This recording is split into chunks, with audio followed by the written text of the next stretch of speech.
তানিয়া বলল, দেখলে আর কি হবে, বিয়ে হয়ে যাবে। আর তুই আমাকে এড়িয়ে চলছিস কেন? তা কি আমার থেকে ভালো কাউকে পাইছিস? আমি বললাম, না আপনার মতো লাগবে না আপনার থেকে ভালো, আমি এমনি ঠিক আছি, চাই না আর কারোর জন্য নিজেকে চরিত্রহীন লম্পট বানাতে।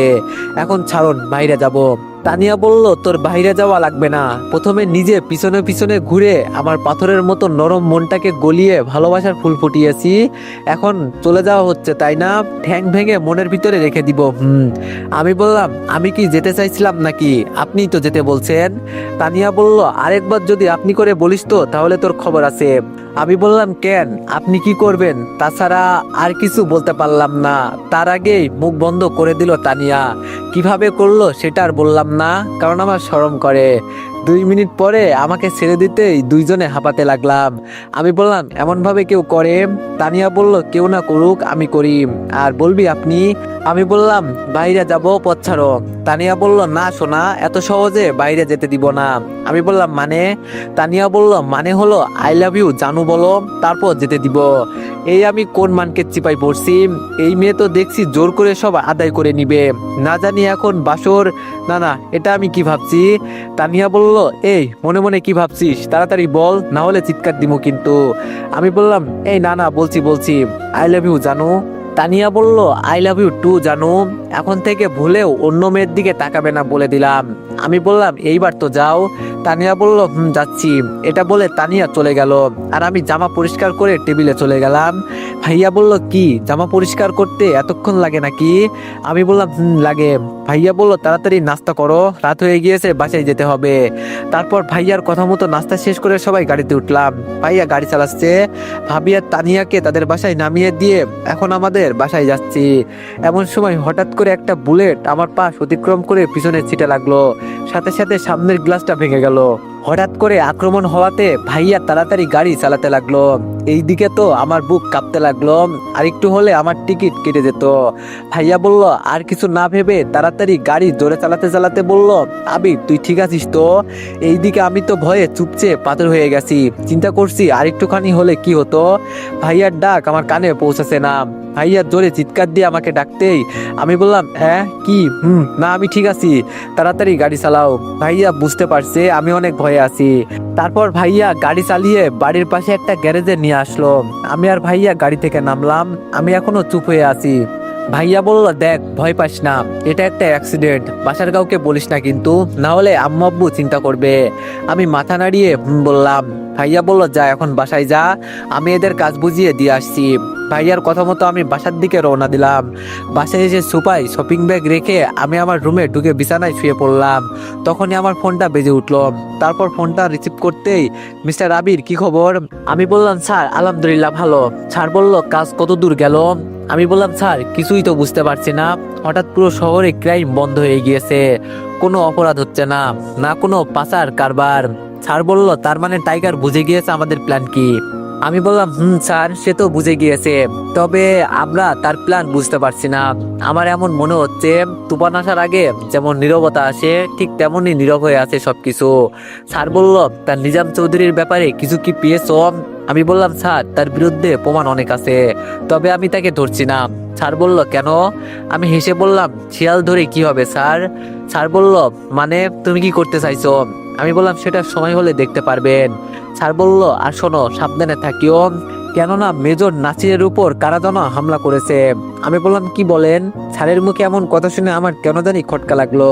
স্যার বলল, কি ভাবছো? আমি বললাম, কিছু না। এটা বলে ফোন কেটে আমি চিন্তা করতে লাগলাম, কে আমাদের উপর হামলা করলো? আর এটা নিশ্চিত হামলা না, এটা হলো একটা ফাঁদ, না হয় হুমকি, কে দিতে পারে? এটা বলে একজনকে কল দিয়ে বললাম, কাজ শুরু কর, দুইটারে তুলে আন। এইদিকে ভাইয়া গ্যারেজে বসে আছে। এমন সময় তার ফোনে একটা কল আসতে রিসিভ করতেই ছেলেটি হাসতে হাসতে বলল, সামান্য একটা বুলেটকে ভয় পেয়ে গেলি মিস্টার রফিক? রফিক বলল, কে তুই? লোকটি বলল, তোর শুভাকাঙ্ক্ষী। শোন, যেই মিশনে নামছিস সেটা সততার সাথে করতে হবে, এটা জরুরি নয়, বুঝতে পারলি? আর যদি বুঝতে না পারিস তাহলে পরের বার কিন্তু পিছনের সিটে লাগবে না, সোজা কপালে। আর সব থেকে মজা লাগছে তোর ভাইয়ের মুখটা দেখে। রফিক বলল, এই আমার মাঝে পরিবার আনবি না, কে তুই? সাহস থাকলে সামনে এসে ধমক দে। লোকটি বলল, আমি মশা মারতে কামান নিই না। রফিক একটু হেসে বলল, সেটা তো দেখতে পারছি, যে মশাকে ধমক দেওয়ার জন্য লুকাতে পারে সে আবার কামান নিয়ে আসবে, শালা ফোন রাখ। এটা বলে রফিক সাহেব ফোন কেটে দিলেন। রফিক ফোন কাটতে দেরি হলো না, তার ফোনে কমিশনারের কল। Hello sir. কমিশনার বলল, রাখো তোমার স্যার, তাড়াতাড়ি আমার নিরাপত্তা বাড়াও, আসার সময় আমাকে কেউ আক্রমণ করছে আর ফোন করে ধমকও দিয়েছে। রফিক বলল, কি বলেন স্যার, একটু আগে আমার সাথেও এমন হয়েছে। কমিশনার বলল, কাল সকালে মিটিং এর ব্যবস্থা করছি। এটা বলে ফোন কেটে দিল কমিশনার। এইদিকে ভাইয়া এই কথা শুনে চিন্তায় পড়ে গেল। নিজাম চৌধুরী বলল, বস আজ 2 দিন ধরে গাড়ি আসছে না যে। টাইগার বলল, এটা নিয়ে তোকে চিন্তা করতে হবে না, গাড়ি আমি পাঠাবো নাকি পাঠাবো না সেটা আমার ব্যাপার, তবে তোকে যে কাজ করতে বলছি সেটা করছিস তো? নিজাম চৌধুরী বলল, কালকে রাতের খবর পৌঁছে দিয়েছি, আর আজকেরটা সঠিক মতো হয়েছে, তবে যাই বলেন শালাদের মুখ দেখার মতো ছিল। টাইগার বলল, ওকে গুড বয়।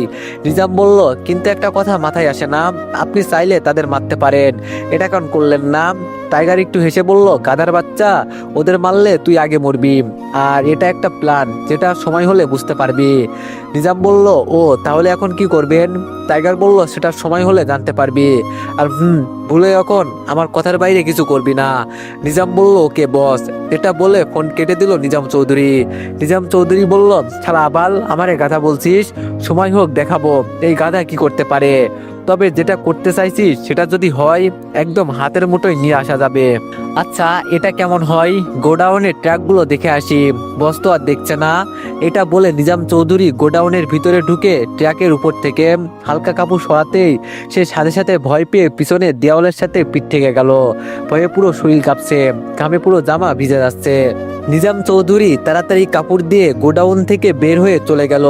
এইদিকে আমি সবকিছু ভাবা বাদ দিয়ে ফ্রেশ হয়ে একটু পড়তে বসলাম। পড়া শেষ করে নিচে গিয়ে সবার সাথে খাবার খেয়ে রুমে আসতেই তানিয়া আমাকে কল দিল। আমি রিসিভ করতেই তানিয়া বলল, কি করে আমার বাদরটা? আমি বললাম, প্রেম করে। তানিয়া বলল, কার সাথে? কোন পেতনি ডাইনি পচা ডিমের সাথে, বলো আমাকে, আর তোকে বিকালে বলছি কারোর সাথে কথা না বলবি। আমি বললাম, আমার যা ইচ্ছা তাই করব, তাতে আপনার সমস্যা কোথায়? তানিয়া বলল, আবির ভাব নিচ্ছিস তাই না? তুই আমাকে চিনিস না, আমি কি করতে পারি?